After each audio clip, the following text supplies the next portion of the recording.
का आंदोलन चल रहा था,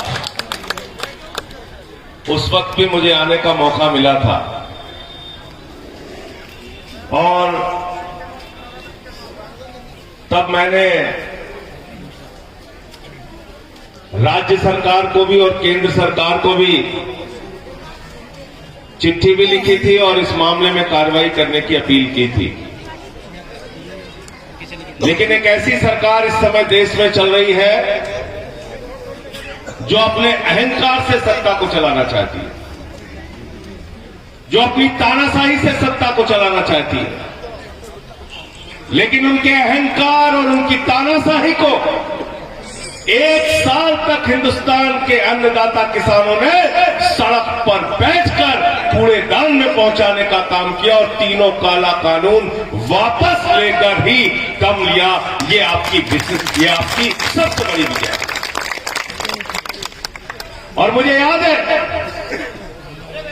जब ये काला कानून आया था, उस वक्त संसद में हम लोगों ने अपील की थी सरकार से, वापस ले लो ये काला कानून, पूंजीपतियों के लिए बनाया है इसको। लेकिन सरकार ने हमारी नहीं सुनी, कम नंबर होने के बावजूद राज्यसभा में जबरदस्ती पास किया।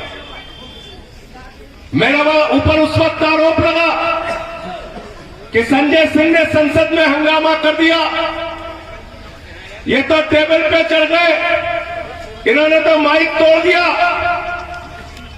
मैं मानता हूं कि वो संसदीय परंपराओं के खिलाफ था, लेकिन मैं ये मानता हूं कि अगर 750 किसानों की शहादत केंद्र की भारतीय जनता पार्टी की मोदी सरकार लेगी तो हमारे लिए परंपरा नहीं, मजबूरी है कि हम संसद में किसानों की आवाज मजबूती से उठाएंगे। और जब तुम किसानों की हड्डियां तोड़ोगे तो तुम्हारा माइक भी तोड़ने का काम करेंगे। हम चुप रहने वाले लोग नहीं।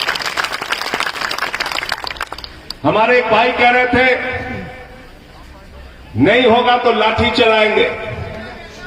मैं गजेंद्र भाई से कहना चाहता हूं, यहां जितने लोग बैठे हैं और हिंदुस्तान के 130 करोड़ लोग, इनके लिए कोई भी लाठी, कोई भी बंदूक, कोई भी हथियार चलाने की जरूरत नहीं है।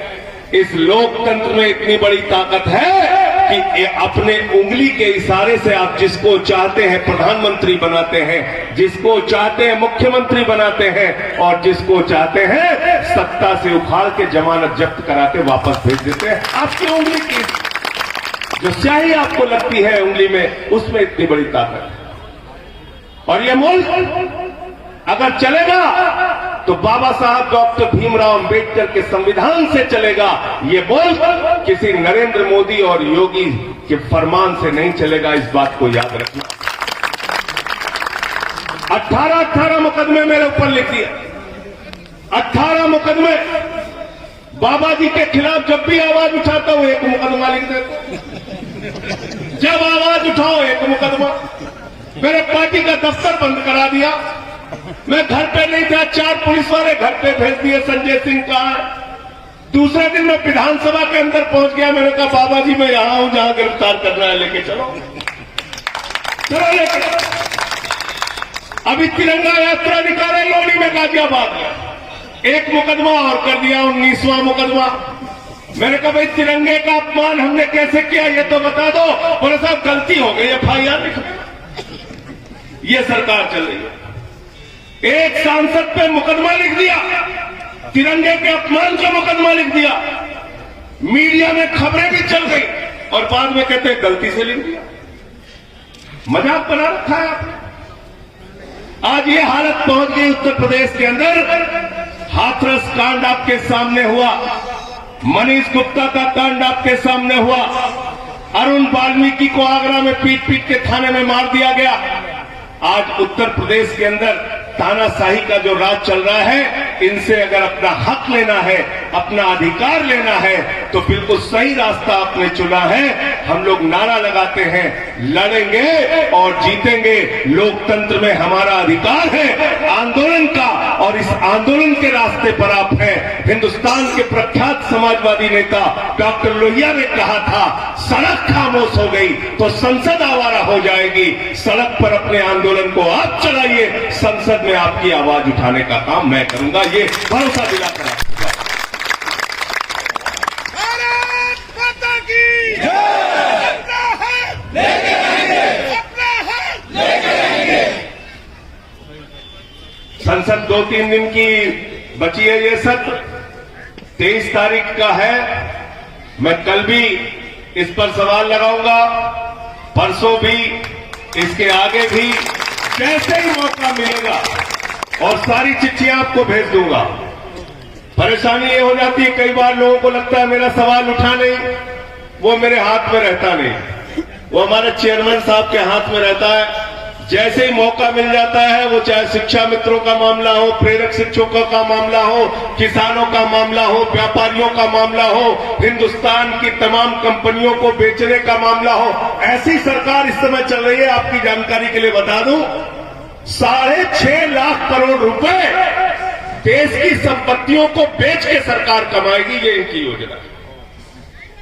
और मैंने संसद में कहा था, वो लोग सपूत कहलाते हैं जो अपने बाप दादा की संपत्ति को बढ़ाते हैं, वो लोग कपूत कहलाते हैं जो अपने बाप दादा की संपत्तियों को बेचने का काम करते हैं।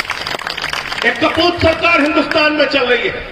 रेल बेच रहे हैं, सेल बेच रहे हैं, बीपीसीएल बेच रहे हैं, एलआईसी बेच रहे हैं, सड़क बेच रहे हैं, बिजली बेच रहे हैं, पानी बेच रहे हैं।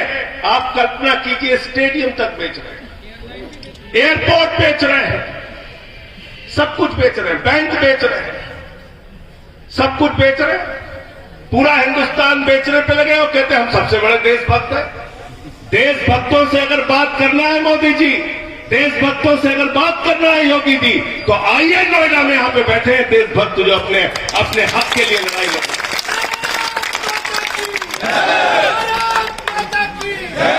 आइए बैठिए हमारी माताएं बहनें यहां पर, ये देशभक्त है, अपने हक के लिए लड़ रही है। अपने घरों का चूल्हे का काम छोड़ के, अपने बच्चों की देख रेख के जिम्मे को छोड़ के आज अपने आंदोलन में आवाज उठाने के लिए हमारी मातृशक्ति आई है। इनका सर झुका के मैं नमन करता हूं, अभिनंदन करता हूं। और कम से कम इस सरकार को एक आंदोलन के बाद थोड़ी तो सीख लेनी चाहिए, थोड़ी तो सीख लेनी चाहिए। जो आपकी मांगे हैं वो 100% जायज है। जो आपकी मांगे हैं वो सरकार के द्वारा किया गया आपका करार है, एग्रीमेंट है। जो आपकी मांगे हैं उस एक एक मांग के साथ मैं खड़ा हूं। और 3 दिन का समय, आज 20 तारीख हो गई, 21, 22 और 23 लगातार नोएडा के सवाल को संसद में उठाने का प्रयास करूंगा। पहला मौका मिलते ही आपके मुद्दे को वहां उठाने का काम करूंगा। बहुत बहुत शुक्रिया, बहुत बहुत धन्यवाद। आप लोगों ने मुझे यहां बुलाया, इतना सम्मान दिया। हमारे और बहुत से साथी यहां पर हैं, सुनील चौधरी जी हैं, योगेंद्र शर्मा जी हैं, उनकी बातों को आप सुनेंगे और तमाम किसान